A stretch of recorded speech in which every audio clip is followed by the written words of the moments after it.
يا صباح الفل وصباح الياسمين وصباح كل حاجة حلوة في الدنيا.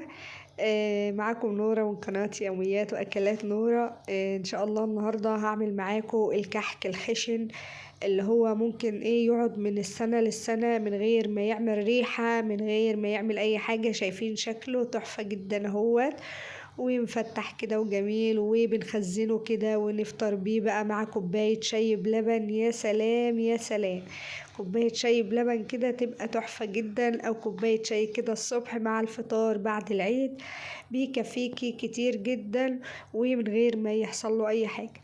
هقول لكم على المكونات. طبعا احنا بنعمل كمية كبيرة، فانتوا ممكن تعملي كمية على قدك يعني. اول حاجة خالص انا معايا دول ما شاء الله ما شاء الله 10 كيلو من الدقيق.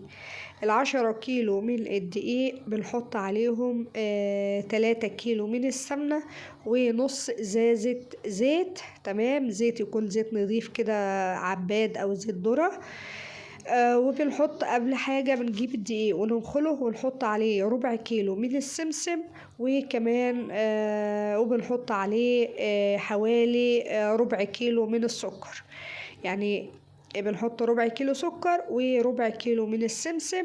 وبعد كده بنسخن السمنة اللي هي على ال10 كيلو، بنحط من 3 كيلو ل3.5 على حسب بقى. هنوريك ازاي احنا بنعرف دلوقتي. يعني انا دلوقتي حطينا 3 كيلو الا ربع. تمام، هنحط كمان كيلو الا ربع لان هنا الدقيق كان محتاج سمنة كمان. تمام، احنا ما بنعملوش ناعم، احنا بنعمله اللي هو الخشن، اللي هو الوسط، اللي نعرف اللي هو بيتخزن فترة حلوة وبعدين بيتاكل مع الشاي ومع الحاجات دي. تمام. عندنا هنا في الفلاحين مشهورين بيه يعني، وكمان بيبقى موجود في المدن، بس اللي بيبقى موجود في الأفران ما بيبقاش حلو زي ده. تمام، بيبقى شبه البقسماط كده. تمام، بعد ما بنحط السمنة بنبتدي نبسه زي ما انتوا شايفين كده. بنبسه كده بايدينا ونفركه كده لحد ما نشوف هيحتاج سمنة تاني ولا لا.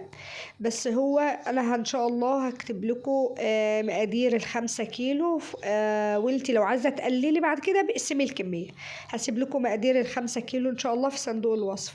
زي ما انتوا شايفين كده بنبتدي نبس العجين ونفتحه كده بايدينا اهوت زي ما انتوا شايفين بالظبط. نقعد نفتح فيه كده ونفركه على ايدينا لحد ما يشرب كده من السمنة، ونبسه كده كويس جدا. يعني ما بنسيبش حتة كده الا ما نفركها كده بايدينا. تمام، ودي كمية طبعا ما شاء الله 10 كيلو. فلازم يكون اتنين بيساعدوا بعض يعني في العجين. اما انت بقى لو هتعملي مثلا نص الكمية، تعملي 5 كيلو 3 كيلو ان شاء الله، اسيب لكم مقادير ال5 كيلو في صندوق الوصف. وانت بقسمي الكمية زي ما انت عايزة. لو عايزة تجربيه يعني، هو عمايله سهلة جدا، مش محتاج اي حاجة خالص. بعد كده ما بسينا العجين كويس جدا ولقينا السمنة بتاعته مظبوطة. احنا طبعا حطينا 3 كيلو وربع سمنة على 10 كيلو، هو كمان احتاج ربع كيلو كمان زيادة، لكن هو المقدار المظبوط على 10 كيلو 3 كيلو سمنة بس. وبعد كده بنجيب قطعة من الخميرة البيرة خلطتك او مسكرة وكل الخميرة من ذاك الفورية لو أشكرك انت والنعم فائت علي هذا موجودة. الشهد يصلي وأشهد أن لا وعشان إله هي إلا الله خميرة وأشهد بيرة أن سيدنا محمد فاحنا رسول بندوبها الله كده في شوية ولا من حول ولا اللبن قوة إلا وبنحطها بالله. على العجين. اما انت بقى لو هتحطي خميرة فورية فانت هتحطيها مع الدقيق، يعني مع السمسم والسكر هتحطي الخميرة الفورية. لكن دي عشان خميرة بيرة فاحنا دوبناها في شوية لبن زي ما انا عملت الكحك الناعم كده بالظبط. عملتك وبعد وكل كده واحد دول ياكل 4 منك كيلو يشكرك من ويقول اللبن. لك الحمد لله يعني والشكر ال10 لله. كيلو أخدوا 3 كيلو وربع من السمنة، وأخدوا 4 كيلو بالظبط من اللبن. يعني احنا الحلة دي فيها 4 كيلو. بنبتدي نفتح زي ما انتم شايفين كده، ما بنعجنش، بنبتدي نفتح في العجين عشان يبقى قلبه كده مفتح كده وهاشش كده وجميل. زي ما انتم شايفين كده بنلم اللبن كده ونفتح في العجين ولحد ما العجينة بتاعته انت ممكن الدقيق اللي انت تجيبيه ما يكونش بيقبل سوائل، فبالتالي ممكن ما ياخدش الكمية دي. يعني ممكن لو هتعملي 5 كيلو او لو انتوا عيلة كبيرة وهتعملي 10 كيلو عشان يقعد معاكي فترة طويلة الفطار الصبح. لان الكحك الناعم اللي هو بيبقى عليه ريحة كحك وفيه ملبن ريحته بتغير بعد فترة، فما بنعملش كميات كتيرة. لكن ده ممكن يقعد شهرين لما يقولش يا عيني حتى. تمام. عشان وبعد كده التسوية بتاعته هبقول لكم عليها يعني في وقتها. زي ما انتم شايفين كده اهو كده خلص معايا. ببتدي بقى انا بقى ايه اعمل له كحكه كده احطها له. قال ايه بنعرفه ان هو كحك. شايفين بوريهولكوا اهوت ولا بيشقق ولا اي حاجه خالص. عملته كورته معاك واتكيت عليه بصباعي ولا بيشقق ولا في اي حاجه، مع انه كحك ناشف مش كحك ناعم. هنقول ده ما بيشققش عشان فيه سمن، لا هو مفيهوش سمنة كتير. هو 10 كيلو واخدين 3 كيلو وربع سمنة. تمام. بعد كده بنبتدي نقطعه كده قطع صغيرة كده. انا كنت بقطع كده في الاول لخالتي، بقطع قطع صغيرة. وبعد كده ابتديت اهو زي ما انتم شايفين كده باخد واحدة من اللي انا قطعتها دي قد البيضة، حتى قد البيضة كده، وابتدي افردها بايديا كده شبه البقسماطة زي ما انتم شايفين كده.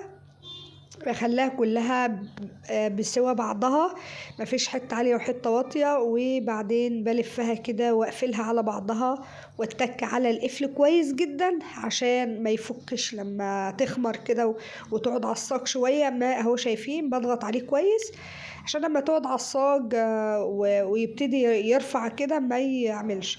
قلت لكم ان انا بعد ما عجننا العجين بنسيبه يرتاح مش يخمر، يعني بنسيبه يرتاح حوالي نص ساعة. بعد كده نشتغل فيه على طول، ما بنسيبوش يخمر عشان ما يبقاش ريحته خميرة. تمام. وده طبعا الكحكة بتاعت خالتي لا يعلى عليها يا جماعة.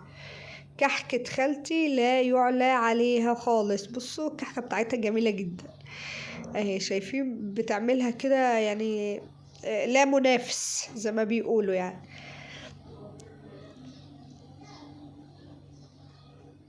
اهي بتاخد مننا وبتعملها زي ما انا قلت لكم كده شبه البقسماط كده. بنفتحها ونخليها بسوا بعضها كده، وبعد كده نلفها ونضغط على القفل بتاعها. وهنا رميساء كانت بتاخد من على الطبلية وترص ورانا في السجان. طبعا احنا الاول المرحلة الاولى بنقطعه صغير زي ما انت شفت كده بحجم البيضة، وبعد كده بنعمله كحك مدور زي ما انت شايفين. وبعد كده طبعا ايه رميساء كانت بتاخد من على الطبلية وتحط اهي من على الطبلية كده وتحط على السجان. ده طبعا شكل السجان اهوت بعد ما خلصت. وبعد كده بندخله الفرن على درجة حرارة هادية جدا. بعد ما بنسخن الفرن كويس دخل على درجة حرارة هادية. تمام. وما بنعليش خالص، احنا بنسيبه لحد ما يستوي ويحمر وينشف جدا في الفرن، يبقى ناشف في الفرن عشان لما يغيب فترة عندك ما يجرالوش اي حاجة ولا يعمل ريحة ولا اي حاجة. تمام. ده شكله طبعا بعد ما بنطلعه كده من الفرن ويبرد شويه من على الصاج. ببتدي بقى ايه اشيله من الصاج واحط فيه السبت او في بلاش كرتونه لان الكرتونه بتشرب السمنه بتاعته. بنحط بقى في السبت او في حاجه ستانلس. وبعد كده ده طبعا شكله بعد ما بيخرج من الفرن. دي الكميه كلها اللي احنا عملناها 10 كيلو. السبت ده بيبقى مليان ما شاء الله. شكله من جوه مفتح خالص اهوت مش مكتوم ولا حاجه خالص. ومنشفينه كده في الفرن ومندلينه. يعني الصاج بيقعد له حوالي نقول تلت ساعه في الفرن. الصاج الواحد بيقعد حوالي تلت ساعه على نار هاديه كده يستوي كده ويتلدن ويبقى حلو زي ما انتم شايفين كده. ده طبعا كانت والدتي هي اللي قاعده قدام الفرن. وده التسوية بتاعتها ما شاء الله عليها يعني مطلعاه زي الفل. تحفة جدا.